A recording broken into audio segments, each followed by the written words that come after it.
जो लोग टैली में काम करते हैं उनके मन में हमेशा ये सवाल रहता है कि मान लो मेरा कंप्यूटर कभी ख़राब हो गया या मेरा डाटा किसी कारण से मिस हो गया या फिर मेरी कंपनी का डेटा कहीं चोरी हो गया, कोई हटा दिया, तो फिर क्या होगा। तो टेलीप्राइम इसका सोल्यूशन है कि इसका आप डेटा को कहीं कॉपी करके रखो या फिर उसका आप रेगुलर बेसिस पे बैकअप लिया करो, जिससे आपका डेटा गुमेगा नहीं और आपको पता रहेगा कि आपने कहाँ तक काम किया है। और मान लो आपके किए गए काम में कोई बदलाव करता है, किसी एंट्री को कोई चेंज करता है, तो उसको आप पकड़ सको। ठीक है, तो बैकअप लेना बहुत आसान है टेली के अंदर में। उसके लिए क्या करना है, सबसे पहले आपको एक फोल्डर बनाना है। तो किसी भी कंप्यूटर के दिस पीसी या कंप्यूटर वाले फोल्डर में आपको जाना है। यहाँ से आपको कोई ड्राइव सेलेक्ट करना है, मैंने ई ड्राइव सेलेक्ट करा है और यहाँ पर मैं एक नया फोल्डर बना रहा हूँ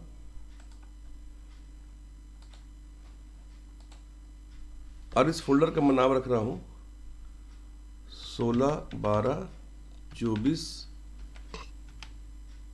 बैकअप। ठीक है, क्योंकि आज 16 दिसंबर 2024 है, तो ऐसा मैंने फोल्डर का नाम अपना रख दिया है। ठीक है, अभी ये फोल्डर खाली है, इसके अंदर अभी कुछ है नहीं। बैकअप लेने के लिए क्या करना पड़ेगा, बैकअप के लिए आपको जाना पड़ेगा डाटा वाले मेन्यू में या कीबोर्ड से Alt और Y को प्रेस करना है। यहाँ पर बैकअप का ऑप्शन दिखाई दे रहा है आपको, इसको डबल क्लिक करना है या फिर इसमें एंटर करना है। अब यहाँ पर बैकअप पथ में लिखा हुआ है डी शमीम, यहाँ पर आपको आना है और यहाँ से स्पेसिफाई पथ आपको सेलेक्ट करना है। यहाँ पर लिखना है E:/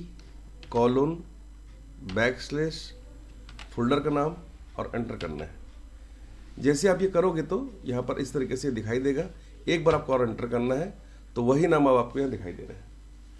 अब आपको यहाँ पर अपनी कंपनी का नाम सेलेक्ट करना है, जिसका नाम है ब्लूसॉफ्ट टेक्नोलॉजीज। ये मैंने एंटर कर दिया। अब एक के अलावा एक के साथ में और कई भी ले सकते हैं कंपनी का नाम, पर हमने सिर्फ एक कंपनी ली है, ब्लूसॉफ्ट टेक्नोलॉजीज। अब यहाँ पर एंड ऑफ लिस्ट में जाना है आपको और एंटर कर देना है। इससे क्या होगा, इससे आपके उस खाली फोल्डर में बैकअप का एक विनर आर्चिव फाइल तैयार हो जाएगा। ठीक है, यही बैकअप फाइल है। ठीक है, ठीक है। इतना होने के बाद क्या करना है आपको, आप ये बंद कर दो। और अब मान लीजिए कि आपके इस कंपनी का डेटा खो जाता है। मैं एग्जांपल समझाता हूँ आपको। हम कंपनी वाले फोल्डर में ऑप्शन में गए, एल्टर में गए और यहाँ से कीबोर्ड से Alt और D करके मैंने इस कंपनी को डिलीट कर दिया। अब यहाँ पर आप देखोगे कि यहाँ पर ए के बाद बाबुल ट्रेडर्स है, लेकिन वो ब्लूसॉफ्ट टेक्नोलॉजीज वाला जो कंपनी है वो नहीं दिखाई दे रहा है, क्योंकि मैंने उसको डिलीट कर दिया है। अब मान लीजिए कि कभी आपके साथ ऐसा हो जाता है तो आप अपने बैकअप को अपने पेन ड्राइव में या CD में या किसी ऑनलाइन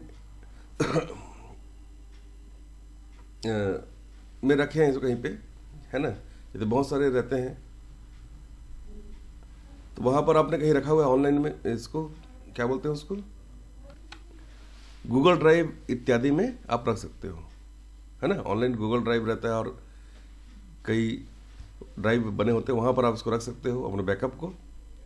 वहाँ से आपको किसी फोल्डर में कॉपी कर लेना है। जैसे ऑलरेडी मेरा ई ड्राइव के 16/12/24 बैकअप नाम के फोल्डर में है, तो अब आपको क्या करना है, यहाँ पर तो अब कंपनी दिखाई दे नहीं रही है क्योंकि मैं डिलीट कर चुका हूँ, तो उसको आप बैकअप कर सकते हो। कैसे करोगे बैकअप, बैकअप करने के लिए आपको जाना है डाटा वाले मेनू में, रीस्टोर को क्लिक करना है या इस पर एंटर करना है और यहाँ पर आपको क्या लिखना है, यहाँ पर आपको डी शमीम जो लिखा हुआ है, यहाँ पर आपको लेना है स्पेसिफाई पथ, यहाँ पर लिखना है E:/ और अपने फोल्डर का नाम और एंटर कर देना है, जिससे आपको आपकी कंपनी यहाँ पर दिखाई देगी। इसको एंटर करना है, एंड ऑफ लिस्ट में फिर से एंटर करना है और एक्सेप्ट करना है इसको।